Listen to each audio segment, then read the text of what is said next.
Bienvenidos a una nueva entrega de tu programa La Tinta Oculta. Hoy tenemos un programa muy especial con una persona que de una gran estima que es un gran profesional y es un gran ser humano. Está con nosotros el señor Héctor Reed, asesor financiero, economista, catedrático de la universidad y gran amigo. Bienvenido a tu programa. Gracias por la invitación, Eduardo. Cuéntanos un poco de a qué te dedicas, cuál ha sido tu trayectoria y cuál es el emprendimiento de asesoramiento económico que tienes. Sí, bueno, pues yo tengo 20 años de trayectoria en la banca, aproximadamente unos 15 años en la docencia y desde hace aproximadamente unos 5 meses estoy ya emprendiendo en mi proyecto personal, que es una firma de advisory, de asesoría, básicamente en los rubros de economía, planificación estratégica y finanzas corporativas. ¿Y qué tal, cómo le está yendo? O sea, ¿qué tal, cómo va ese mundo de la economía? ¿Cómo va ese mundo de asesoramiento? ¿Qué tal te va ahí? Bueno, te cuento que es un mundo muy interesante. La verdad es que cuando ya uno sale al mercado y empieza a relacionarse con empresarios, dueños de empresas, con el mercado en general, te das cuenta que hay una necesidad importante de acompañamiento en los distintos sectores que tiene la economía, con lo que es la optimización del flujo de caja, la reorganización, estrategias comerciales y sobre todo un plan de mediano o largo plazo que ayude a las empresas tener un norte bien claro y sobre todo tener pues unos lineamientos que le permitan a ellos obtener esos resultados que se han planteado, sobre todo tomando en cuenta lo que está sucediendo en la economía. Entonces yo creo que todo eso permite que podamos pues asesorar a los clientes y acompañarlos, porque la verdad es que hay muchas empresas que han crecido y es algo meritorio, pero cuando ya tú les incluyes a ellos metodologías, planes de trabajo, estrategias que estén claras y alineadas con las expectativas financieras, entonces pues pueden crecer de una forma mucho más orgánica. Ok, entonces vamos a salirnos un poco de lo personal, ¿verdad? Vamos a irnos a lo que es el país y cómo marcha en cuanto a lo económico. El país se habla mucho del crecimiento que el gobierno tenía pensado, unas cifras al principio de año, tenía estimado un 4.5, un 4% de crecimiento en el Producto Interno Bruto y al final de cuentas terminamos, las proyecciones que se tienen es de un 2 puntos y pico. ¿Cómo lo ves? En el sentido de un estancamiento de la economía o un ajuste por acciones extranjeras o foráneas. ¿Qué visión tienes desde tu perspectiva? Bueno, efectivamente, las proyecciones que veíamos para esta fecha del año pasado eran pues bastante alentadoras. Se tenían expectativas desde distintos órganos, tanto internacionales como locales, de que efectivamente, como mencionas, la economía iba a crecer entre el 4, 4,5. Algunas entidades incluso habían proyectado algo más cercano al 5%. Entonces, digamos que sí, como un 4,5 parecería que era la media esperada. Sin embargo, hemos visto de que el desempeño de la economía pues ha estado por debajo de esas proyecciones. Tú decías un término de estancamiento. Yo creería que es crecimiento por debajo del potencial.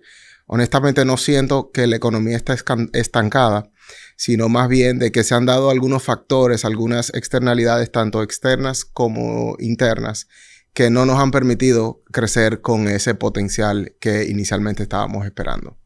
Sabes que siempre se ha hablado de los gobiernos peledeístas y con el paso del tiempo del crecimiento, que hemos crecido con un 5%, con un 6%, y ese crecimiento siempre se ha cuestionado porque lo que se habla es que se habla del crecimiento, pero no se percibe en la población que ese crecimiento llegue. ¿Hasta qué punto, o sea, podemos llegar a la población de ese crecimiento? O sea, o pues que la gente perciba ese crecimiento.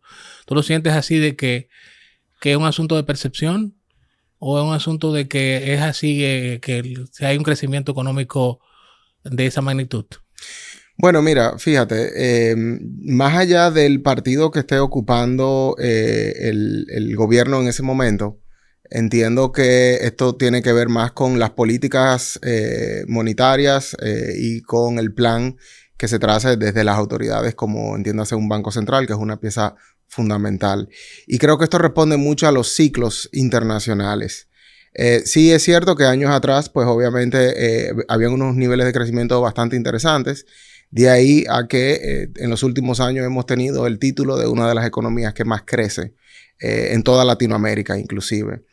Sin embargo, vemos que desde el año pasado para acá, pues esa tendencia no ha sido la misma y básicamente esto habla un poco del anticiclo. Entonces, tú preguntabas que la percepción del dominicano en la calle. Mira, yo creo que hay muchos factores que inciden en esto.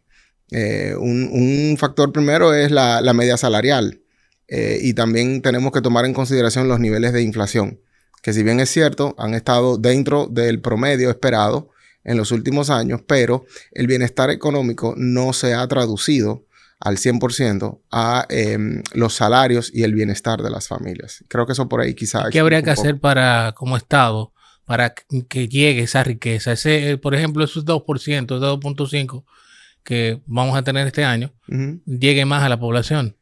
Bueno, fíjate que el 2.5 es una cifra bastante baja. Si hablamos de que esperábamos crecer aproximadamente un 4 o 5% y estamos creciendo, es la expectativa que ha marcado el Banco Central de que cerraríamos el año más cerca del 2.5, inclusive podría estar ligeramente por debajo del 2.5.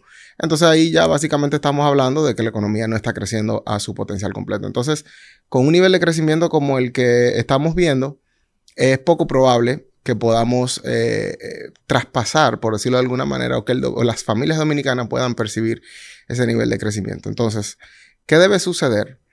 Esto creo que de una manera u otra ya ha venido dándose, sobre todo en la segunda parte de este semestre, del semestre de este año, el segundo semestre, que es básicamente los ajustes en la tasa de política monetaria del Banco Central, que es básicamente ajustes de las tasas hacia la baja. Sabemos que el costo del crédito es un factor fundamental en los presupuestos familiares. Y vemos que ya el Banco Central ha marcado 2 veces en lo que va de semestre señales claras de que ya viene cerrando ese anticiclo en el que nosotros nos encontramos. Entonces, esto de una manera u otra debe ser un aliciente para las familias. Pero también, si vemos los distintos sectores que componen la economía, también la gran mayoría de ellos están creciendo por debajo, inclusive si lo comparamos de forma interanual con el año pasado. Entonces creo que también deben haber incentivos reales en los distintos sectores productivos para que se pueda ampliar lo que es la oferta laboral, la mejora salarial y pues obviamente con unos niveles de inflación bajos, controlados, tasas de interés bajas y estables y un tipo de cambio controlado. Entonces creo que es la mejor fórmula para que podamos percibir un poco más de bienestar ya mirando más hacia el año 2026. Y que eso pasa, tú sabes que eso pasa también mucho con la inflación. Sí. Cómo se maneja la inflación y cómo el dominicano percibe los precios en los supermercados, comprando cualquier artículo de necesidad. Y bueno, las cifras que da el Banco Central se vuelven un poquito difusas con el diario vivir. Con el que cuánto cuesta una libra de salami, cuánto cuesta una libra de pollo. Y el dominicano no cree mucho en eso, en las cifras. En cuanto al desempeño del manejo de la tasa de inflación, ¿cómo lo ves? Mira, esto... Sí. ¿Cuál es tu opinión? Gracias. Definitivamente lo que son los niveles inflacionarios en los últimos años ha estado bastante estable. La meta del Banco Central se mantiene. Es un 4% con un más menos 1. ¿Qué significa eso? Que podría ser desde un 3 hasta un 5 con la meta del 4, ¿correcto? Y si vemos las cifras más recientes que publicó el Banco Central, eso está, me parece que a septiembre de este año, nosotros estamos aproximadamente en un 3,67%, lo cual nos sitúa dentro de ese promedio que ellos están esperando. Sin embargo, y aquí quizá atendiendo un poco tu inquietud, cuando nosotros miramos la inflación subyacente, que es otro componente importante de la economía, nos habla de que este mismo dato, al mismo periodo, está en 4,70 aproximadamente, lo cual está más cercano al 5. Y este valor, ¿verdad? Este indicador nos habla de que en efecto hay elementos dentro de las canastas básicas y los bienes y servicios de la economía que están sufriendo inflación. Y esto, en parte, se explica por la volatilidad cambiaria que nosotros hemos estado percibiendo durante todo el año 2025. Como nosotros tenemos una economía que está prácticamente indexada al tipo de cambio, cuando tenemos las subidas del dólar, nosotros no lo percibimos directamente como una inflación directa, más sí como una indirecta.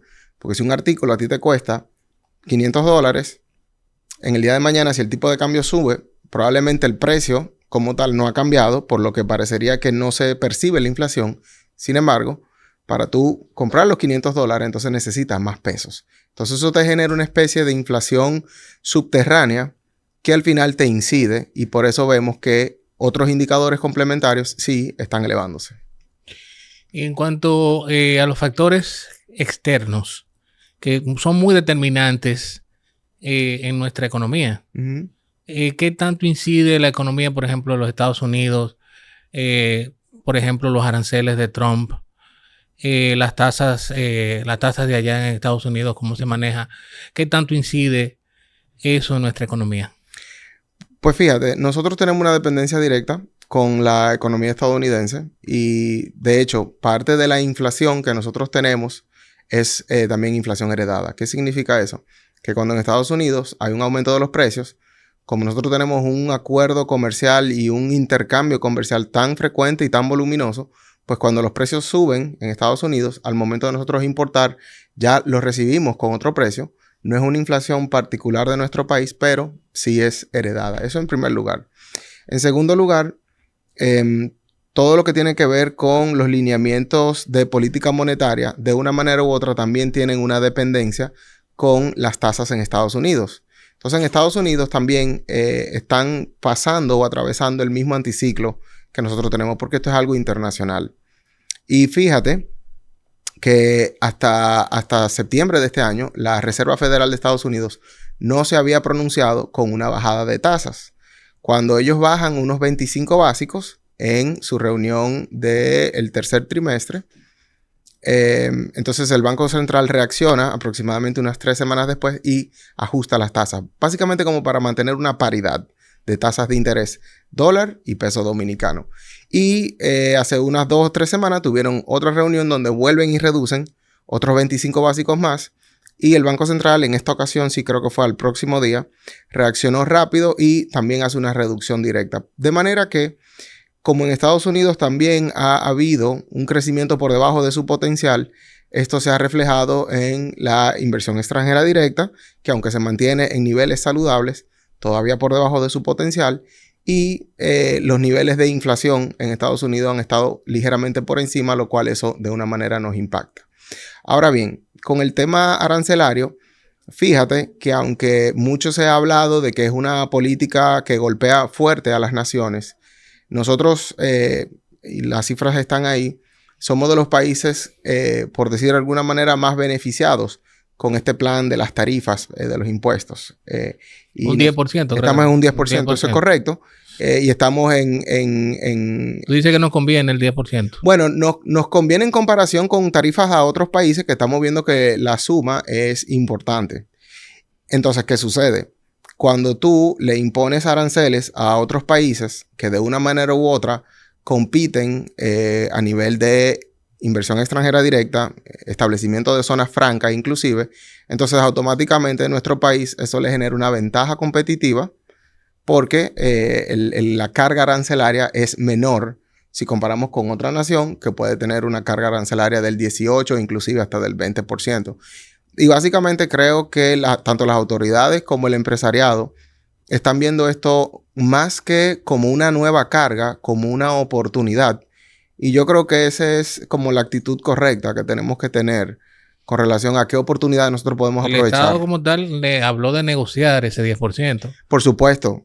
Siempre es bueno negociar porque es un 10% que no teníamos, ¿verdad? Entonces, sí, eso supone una carga.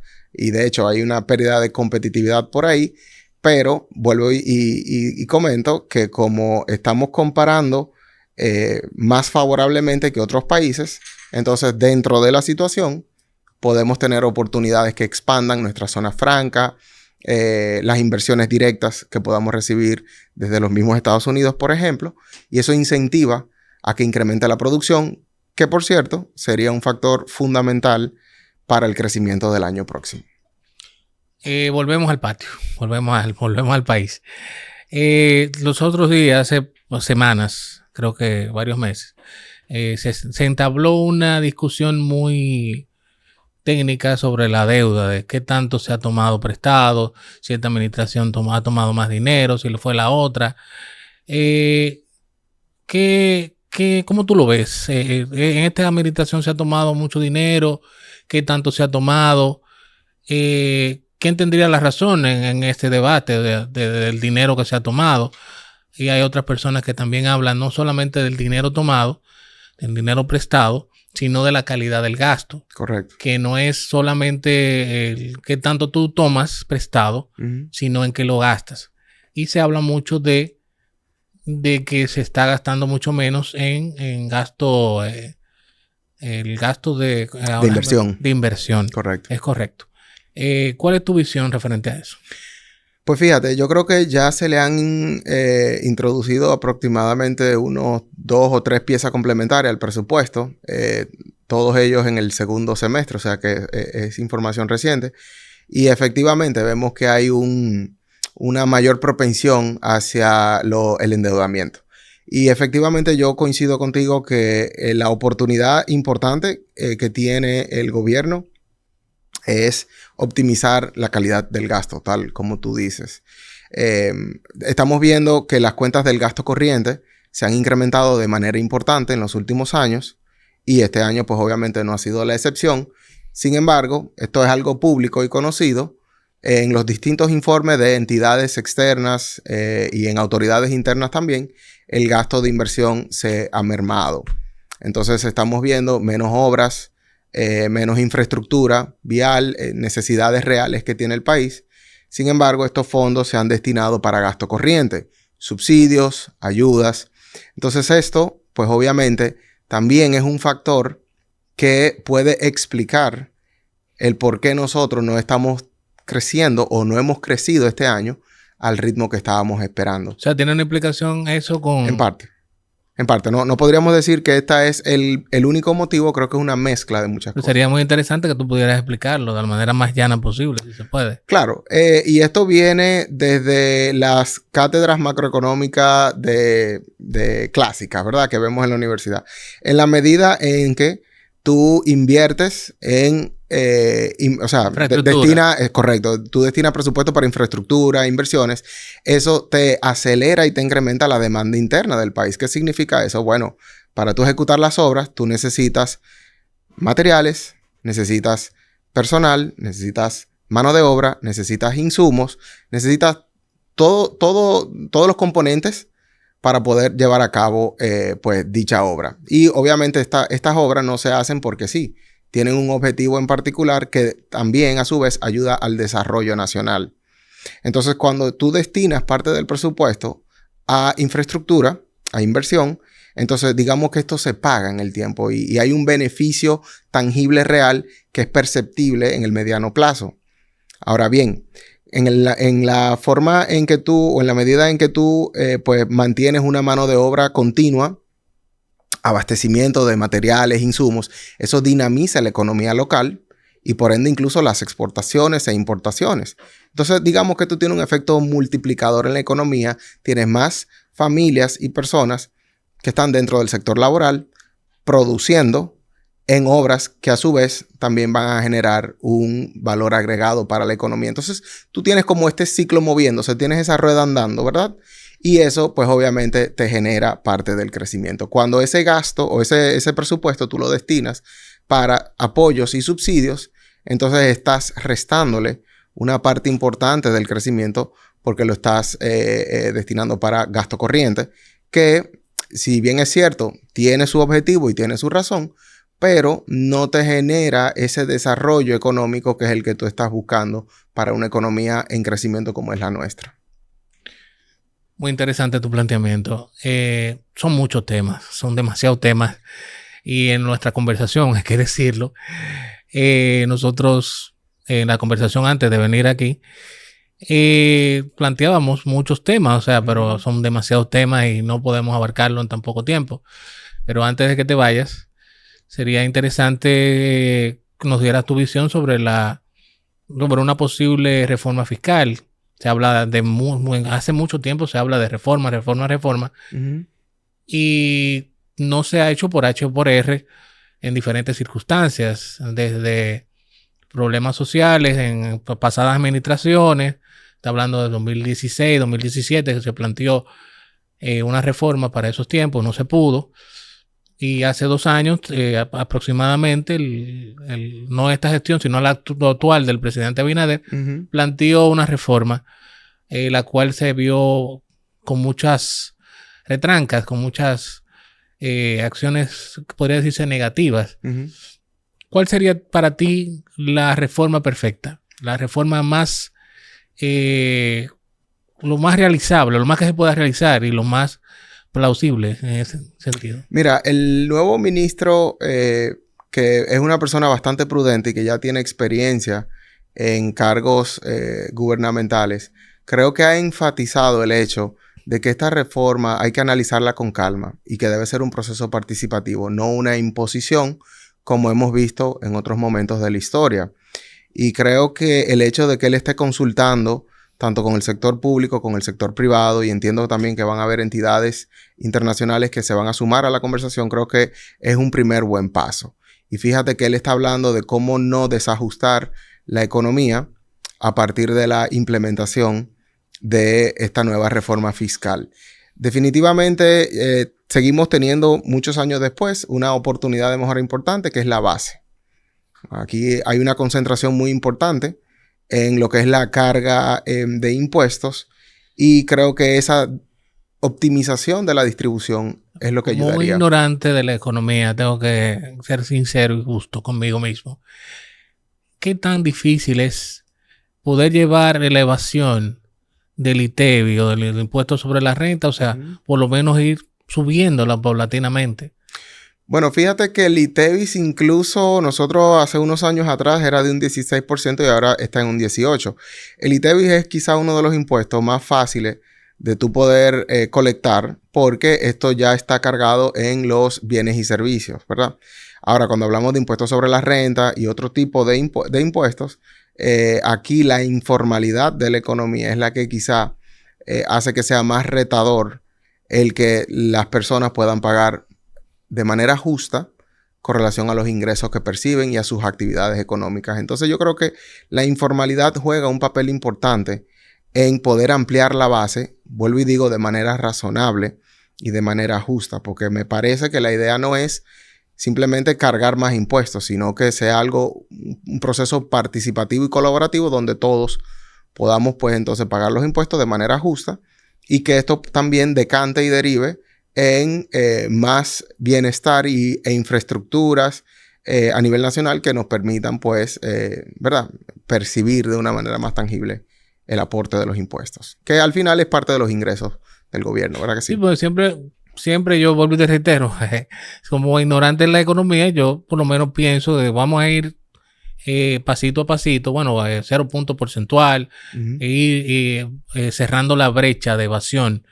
Pero que veo como que se hace muy difícil con el tiempo poder ir cerrando brechas, ir cerrando ese margen, porque quizá nunca vamos a dejar de evadir, porque si en los otros países hay evasión, claro, también, ¿por qué nosotros no? Pero por lo menos ir buscándole un poquito más, cerrar esa brecha, ese hoyo. Sí, yo creo que la solución no necesariamente es continuar elevando los impuestos. Entiendo que dentro de la propuesta que están revisando hay parte de eso, quizá no de manera desproporcionada, pero va por ampliar la base. Pero creo que el tema va más por ampliar la base. Okay. Que creo que ahí es donde está el principal reto que nosotros tenemos como país. Se ha hablado de ponerle impuesto a todo. Ponerle impuesto a todo a lo que no tiene ahora mismo impuesto. ¿Tú te vas más por esa línea? Mira, es difícil. La pregunta que me haces es complicada. Yo no sé si absolutamente todo deba de ser grabado. Correcto. Yo creo que también para eso hay estudios y hay un acompañamiento internacional que nos puede orientar bien sobre qué grabar y qué no. Porque si hay artículos que no están grabados y quizá no requieren estar grabados, entonces volvemos a la misma medicina de querer incrementar el gravamen para mejorar la recaudación. Sin embargo, esto no resuelve el problema de la base. Bueno, ya se nos está agotando el tiempo. Como dije hace un momentico, el tiempo es asesino, como podría decirte así, muy implacable. Pero me gustaría que nos hablara un poco más de tu emprendimiento y cómo te podemos contactar para poder tener tus asesorías y contar con tus servicios. Sí, la firma se llama Crescendia Advisors. Como te comentaba, nosotros nos estamos especializando en estudios económicos, acompañamiento en estrategias comerciales, planificación y finanzas corporativas.